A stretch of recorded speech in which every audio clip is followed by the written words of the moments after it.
اپنے آخری سوال کی طرف چلتے ہیں، اور یہ سوال بڑا تلخ ہے۔ یہ تو ساری جتنی گفتگو ہے شاید اس ساری گفتگو کو ہلا کر کے رکھ دے کہ ایک طرف آپ کے مطلب آپ کی گفتگو سے امام کی معرفت، امام کی محبت جو کہ آپ کی گفتگو سے جھلک رہی ہے، اور دوسری طرف اگر میں یہ کہوں کہ کچھ آیت اللہ ہیں، کچھ علماء اہل تشیع ہیں جو کہ حضرت امام مہدی علیہ السلام کے آنے کے ہی منکر ہیں۔ مثال کے طور پر پہلی کتاب اور پہلے عالم کا حوالہ سید احمد کسوری اور ان کی کتاب ہے شیعہ گری، اس میں بھی یہ ہے، اور اس کے بعد علی اکبر زادہ اسرار مطلب 1000 سالہ کتاب ہے، اس میں بھی ہے، اور سید علی شرف الدین موسوی ان کی کتاب ہے، اس میں بھی یعنی یہ وہ لوگ ہیں جو امام زمانہ علیہ السلام کے وجود کے انکاری ہیں۔ تو ایک طرف تو آپ کی باتوں سے، آپ کی گفتگو سے امام کی معرفت، امام کی محبت اور سب جھلکتا ہے، اور دوسری طرف آپ کے ہی مکتب فکر کے کچھ لوگ جو ہیں وہ امام کے وجود کے انکاری ہیں۔ آیا اس کی کیا حقیقت ہے؟ جی محترم قاری صاحب، مجھے تعجب ہوتا ہے ان علماء سے یا ان مناظرین سے جو متروک لوگوں کو مکتب اہل بیت کے عالم اور مرجع سمجھ کر لوگوں کے سامنے پیش کرتے ہیں۔ یہ سارے لوگ بگوڑے ہیں مکتب اہل بیت سے۔ اچھا، یہ جتنے آپ نے نام لیے ہیں ان کی تصویر، ہاں یہ سارے متروک ہیں، یہ سارے بگوڑے ہیں، اور ان کے جو عقائد ہیں ان میں سے جو مہم اس کو آیت اللہ کہہ کر پیش کر رہے ہیں، یہ شخص جو ہے آپ کی خدمت میں عرض کروں اس کا پہلے کا نام آپ بتائیے، میرے ذہن میں سید نہیں آ احمد رہا اس کسوری، کا اصل میرے موبائل۔ ابو الفضل ابن رضا برکی۔ جی جی، جی جب اس کی آخری عمر ہوئی اس نے کیا کیا ہے، امام مہدی امامت کے خلاف اس نے اور کتاب لکھ ڈالی۔ اب خود اندازہ کیجئے جو شیعان علی ابن ابی طالب ہیں، جو 12 امامی ہیں، جو شیعہ اثنا عشری ہیں، ان کا بنیادی عقیدہ کیا ہے؟ امامیہ ہیں، 12 امام کو مانتے ہیں۔ اگر ان بالکل میں سے ایک امام کو نہ مانے، ایسے سمجھو اس نے کسی امام کو نہیں مانا۔ بالکل اثنا عشری اس لیے مشہور ہے۔ تو ہاں، امامت بنیادی عقیدہ ہے اہل تشیع کا، مکتب اہل بیت کا۔ جو شخص امامت کے خلاف کتاب لکھے، آپ کیا سمجھیں گے وہ عالم شیعہ اور مجتہد اور مرجع ہے؟ اس سوچنے کی بات ہے۔ اب اس کا مقالہ پڑھیں۔ یہ شخص تقریباً 5-6 سال نہیں رہا، یہ 5-6 سال سعودی عرب میں بھی رہا تھا، واپس آیا، اس نے یہ کتابیں صرف ایک نہیں لکھی، اور 3-4 کتابیں اور بھی اس نے لکھی تھی اہل تشیع کے خلاف۔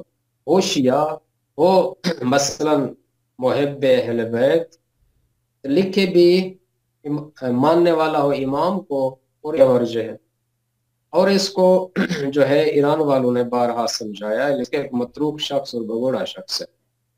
دوسری بات ہے اس کی علمی حالت یہ ہے، ہمارے ہاں ایک بزرگ عالم دین گزرے ہیں آیت اللہ میلانی۔ آیت اللہ میلانی ایک بہت ہی بااخلاق، متدین، متقی، صاحب فضل، اہل علم آدمی تھے۔ اس کے اخلاق اور علم سے کتنے غیر مسلم کینیڈا کے لوگ مسلمان ہوئے تھے، شیعہ ہوئے تھے، بڑے پروفیسر اور اہل جو ڈاکٹر حضرات تھے۔ تو اس کے خلاف اس نے، برکی نے کیا کیا، اس کو لان تان اور گالی گلوچ کرنا شروع کیا۔ اس کو کہتا ہے یہ جاہل ہے۔ اس کی اپنی علمی کیفیت یہ ہے، ایک مرتبہ سنیوں کے خلاف لکھتا ہے کتاب امامات کے بارے میں، پھر آخری عمر میں امامات کے خلاف یعنی شیعوں کے خلاف اور امام کے خلاف کتاب لکھ ڈالتا ہے۔ حضرت علی علیہ السلام کا فرمان ہے نا، مولا علی علیہ السلام فرماتے ہیں الجاہلو لا ترى الجاہل اما مفرطا او تفریطا، جاہل کو تم نہیں دیکھو گے یا افراط میں ہوگا یا تفریط میں ہوگا، یا ادھر ہوگا یا ادھر، سیدھے راستے پہ تو اس نے چلنا بھی نہیں۔ جی تو ایک نقطہ دوسرا، حضرت امیر المومنین کا فرمان ہے قاری صاحب کہ لوگوں کی پہچان ظاہری یعنی حق کی پہچان رجال، یہ افراط و تفریط جہالت کی دلیل ہے، اہل علم کی دلیل نہیں ہے۔ ایک نقطہ۔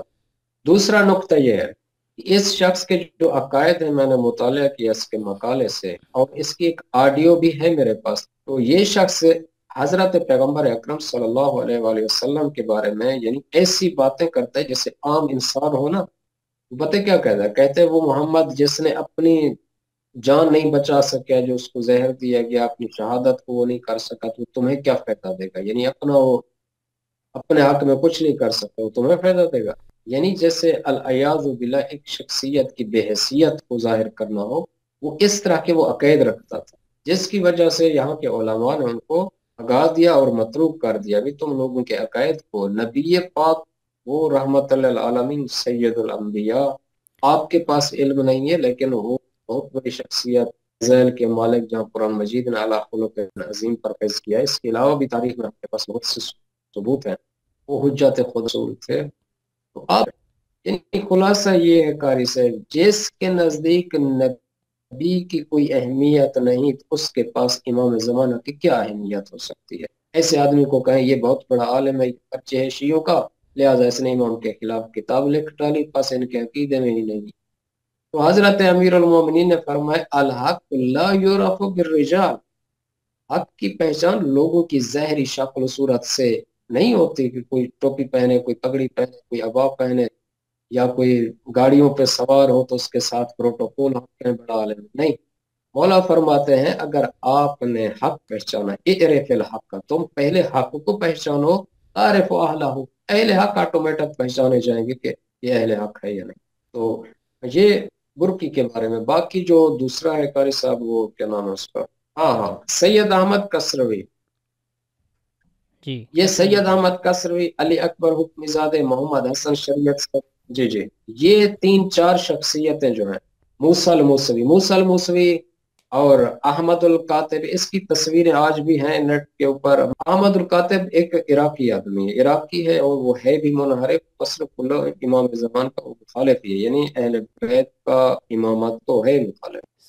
علی اکبر یہ جو سید احمد کسروی، علی اکبر حکمی زادہ، محمد، جی جی، جی جی یہ موسیٰ الموسوی، احمد القاتب، یہ سارے کے سارے متروک لوگ ہیں۔ ان میں سے کچھ لوگوں نے لباس روحانیت اتار کر یہ داڑھی مچھے کلین شیو ہو کر ٹائی لگا کر یہ یہاں سے نکل چکے تھے۔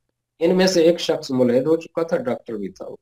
تو ایک ہے احمد القاتب، آج بھی یوٹیوب کے اوپر یہ شیعوں کے خلاف، امامت کے خلاف مناظرے کا۔ صحیح ہے۔ آپ مجھے یہ بتائیے قاری صاحب کہ شیعہ اثنا عشری ہو جس کا بنیادی عقیدہ ہی امامت ہو، وہ امامت کے خلاف مناظرے کرے، اس کو آپ کیا کہیں گے؟ یہ شیعہ ہے، یہ شیعہ مکتب فکر کے ہے۔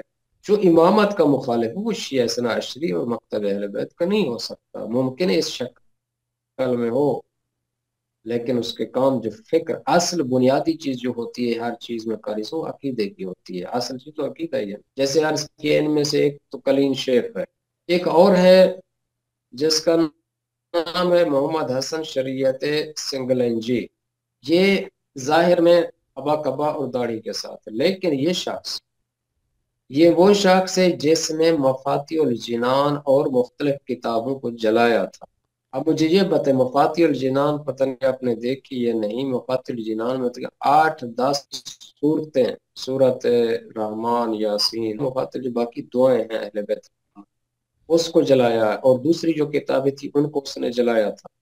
تو چونکہ یہاں اس مکتب میں اکثر اہل تشیع کی کتابیں اہل سنت کی ہیں، اگر اہل سنت کی ہوتی تو ان کو بھی وہ جلا ڈالتا۔ تو ایسے آدمی کو آپ کیا کہیں گے؟ یہ شیعہ مرجع عالم کہیں گے یا موقع کہیں گے؟ میں نے عرض کیا یہ متروک لوگ ہیں، ان متروک لوگوں کو شیعہ اور مرجع کی لسٹ میں ڈال کر لوگوں کو پاگل بنانے کے لیے بہت سے لوگ کام کرتے ہیں۔